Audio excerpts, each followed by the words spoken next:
On this episode of Accessing Life, as the NFL kicks off the new football season, Chester and BJ tackle accessibility at the new Buffalo Bills Stadium. The Bills are building momentum on their quest for the franchise's first Super Bowl championship. They're also building their new stadium, expected to be ready for the start of next season.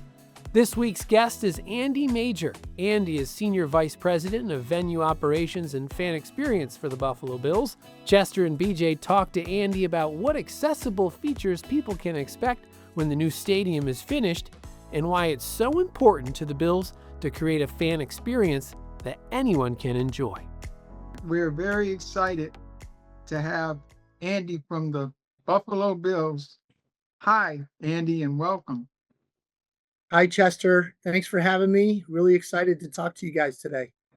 Yes, my first question is, can you tell us a little bit about what will be happening with the new stadium and the accessibility for people with disabilities?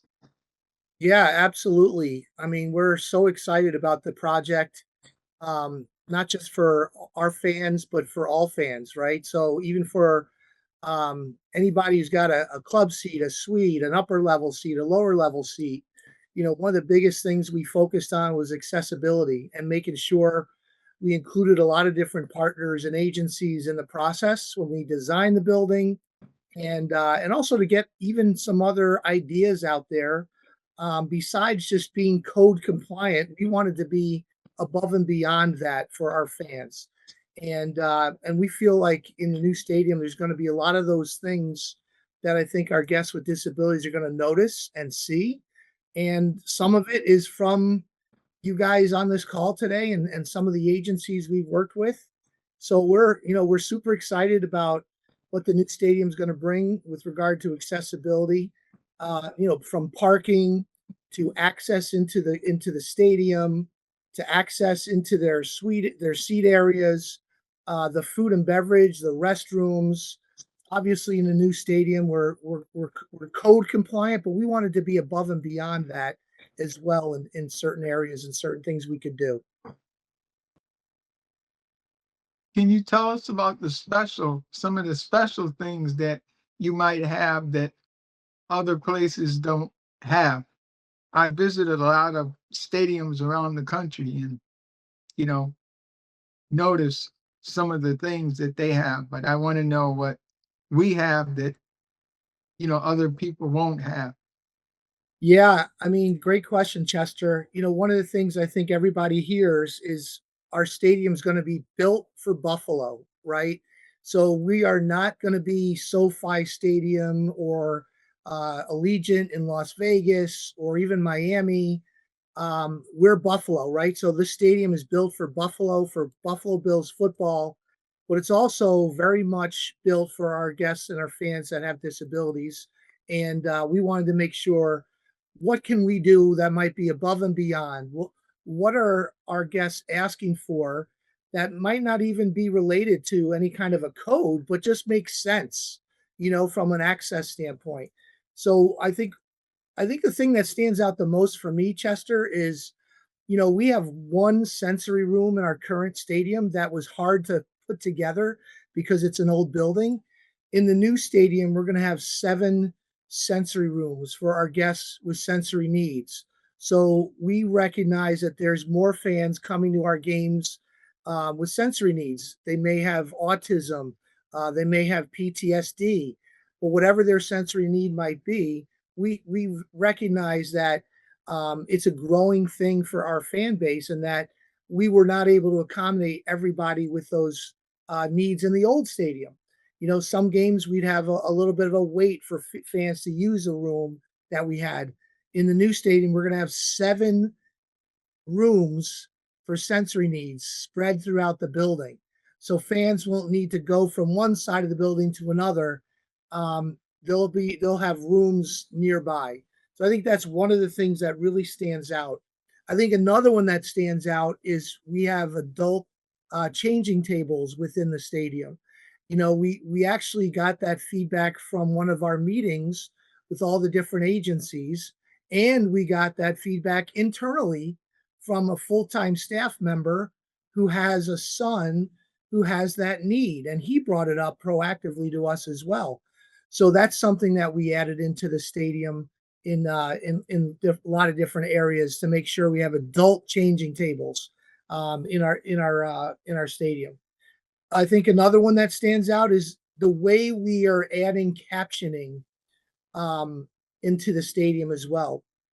We worked really closely on that one. I think for the folks that were in a couple of our meetings with the different agencies we met with, that was one we were really proactive with the different agencies to take a look at and see how big the letters really are, how far was the distance from the actual seats where people who may be hard of hearing would sit to see the captioning. And we really laid that out physically so people could get a feel for how that's going to look in the new stadium. So those are a few things that really stand out. And I think maybe even the last one that stands out to me is, can you believe in our current stadium, we don't have a great location for guests to be dropped off. So if you're taking paratransit or some other form of transportation, an accessible Uber ride or an accessible taxi ride to the stadium, where do we get dropped off? In the new stadium, there's going to be a specific location really close to the main entry of our stadium that'll be all accessible for fans to be dropped off, be able to access the new stadium entry and screening, and go into the game day. So uh, those are the things that definitely stand out the most. I think when I'm thinking about what's new and different compared to the old stadium, and maybe above and beyond what some of the newer stadiums are doing. It's exciting. Andy, for me, it was an honor to be a member of that group you spoke of. I was at several of the meetings and I remember the discussions we had, and I enjoyed being a part of that group. So thank you for allowing me to give my input because it's not only for the Bills fans, but it's for the Bills fans that have never gone to a game, and I've gone to many. And one of the issues for me was the accessibility of the bathrooms, and I think the group addressed that during our discussions with the team, and I'm really happy about that. Yeah, BJ, thank you. Well, we're more happy than you, I hope, because we really appreciated you being at those meetings and having all those different agencies represented. I think you saw the genuine feedback flow back and forth, with our team and with you and with the other folks that attended. You opened up our eyes on occasion too, right? Like you shared your experience at certain games and certain access points. And we were able to make some design changes, some adjustments to our plans along the way. And I remember talking with you guys about the restrooms and the access in and out and how that was going to work. And we had our architect, our design folks at those meetings, as you know, and they took notes and we made those adjustments. So we appreciate the feedback. I mean, we couldn't really do this without having the feedback from you and those folks attending the meeting, from fans, from you guys are fans just like we are, and you want to go to those games. You want to have the comfort you deserve, and that's what we wanted to provide. So it was a total team effort, and we're just excited to see it all come to fruition. I look forward to seeing the new stadium because I've seen the construction and it being built. I'm excited for the Bills to have a new home. Although I will miss the old one, but a new home can be bigger and better and greater and hopefully bring us many championships and many Super Bowls. That's our hope. That's our hope. Wouldn't it be great if we could pull it off the last season in the old Highmark Stadium and Yes. win the whole thing, and then the first year we're celebrating this championship together. It'd be tremendous. That's right. It's always been my hope to see the Bills win a championship because I remind everybody, and this podcast goes all throughout New York State, that the Bills are the only football team in New York State. I remind everybody that every chance I get because I'm so proud of our team and proud of our community. I love it, BJ. I'm right there with you on that sentiment. So we want to proudly represent Buffalo, but also New York State. We feel like we've got the best fans, bar none, in the NFL. They have their fun, they're responsible, and they support their team like no other. Bills Mafia is an incredible fan base, and we know that it's going to be crazy, amazing, incredible memory for all of us to win a championship together. And I start thinking about it. I don't want to think ahead too much. I know we've had a great run. We've had this great team for 5+ years, right? And we're going to be in the hunt again. And we hopefully this is the year the ball bounces our way. Yes. Yes. Great. You got any other questions, Chet? I think I've asked the ones I wanted to ask.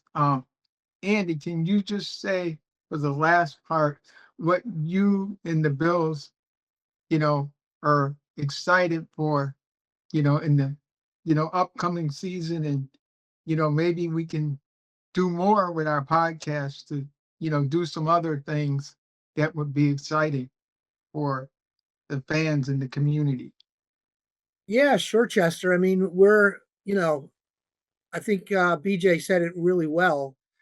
There's a lot of memories in this old stadium, right? Highmark Stadium, the current stadium. It was Ralph Wilson Stadium. It was once New Era Field. It was Rich Stadium to start. It's got a history like we all cherish, of games that we'll all remember forever, whether it was the 4 straight AFC championships, the comeback game, the goalpost getting torn down game, right? Winning the AFC East championship. I mean, the Doug Flutie, Jim Kelly, Drew Bledsoe, Josh Allen, Joe Ferguson. I'm trying to remember, right?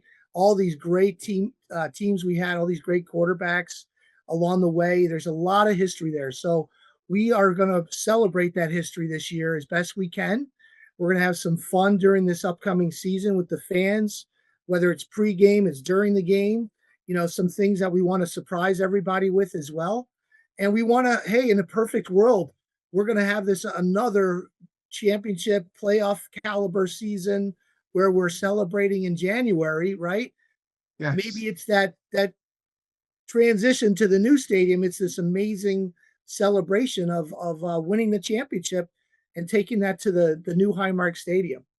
So we're super excited about everything on the season, but also super excited about what that new stadium is going to bring all of us. From an amenity standpoint, comfort standpoint.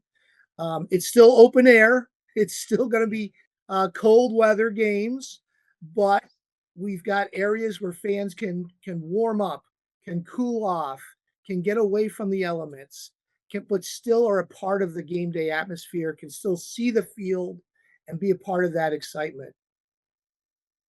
I do have one question and another thank you before we close. My question is, why did the Bills feel it was important to involve the disability community? Not only physical, but visual and hearing impaired and all the other disabilities we saw sitting at the table. Because I always say, if you're not at the table, you're on the menu. So thank you for giving us an opportunity to be at the table again. Why was it so important for the organization to do that?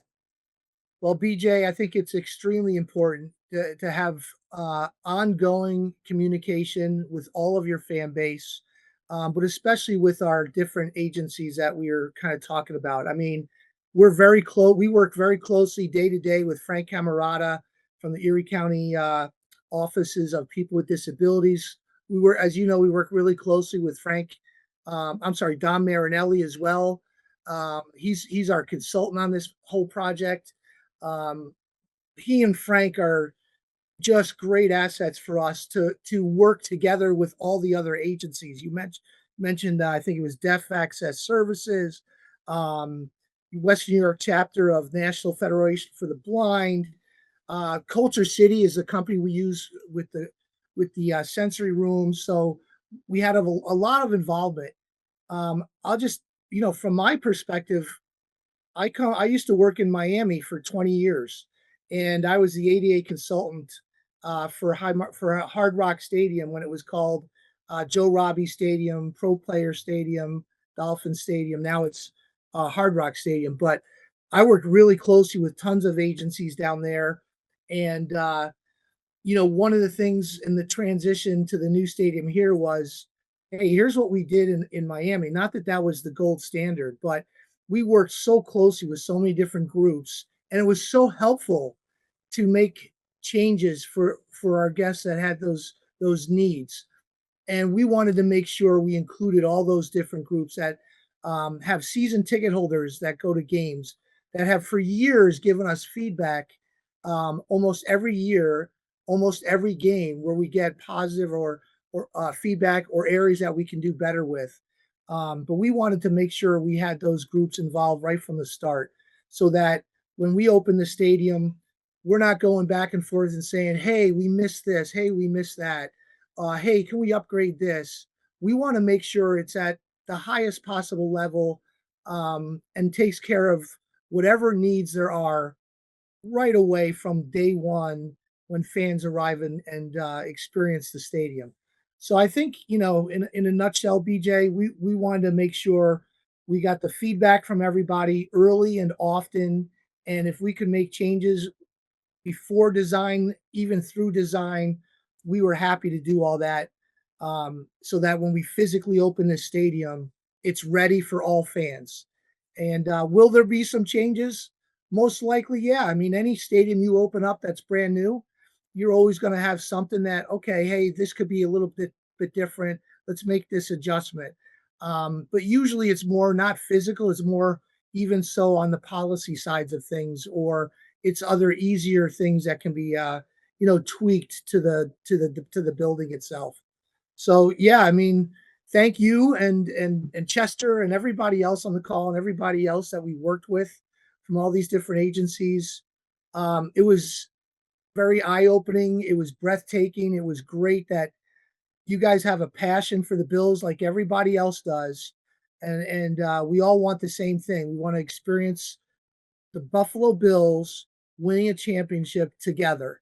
And that excitement is going to be like no other, right? We all know it's coming, and we want it to happen in the worst way.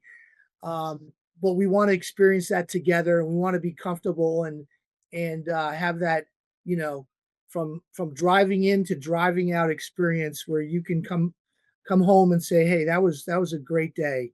I had a great time, and the Bills are doing some good things for the community. Yes. Thank you. And Chester, next year we'll have to put on our schedule to go to a game when you come home to Western New York. We'll have to mark down a day when the Bills are playing at home when we can go, and maybe we can share the podcast with the large group of people that will be in attendance, because all we want to do is share that everybody has a life that they can have, and the Bills are giving us an opportunity to have a good sports and entertainment life, because a lot of us who are fans live and die by the Bills. When they lose, we feel it. When they win, we feel it. So yeah.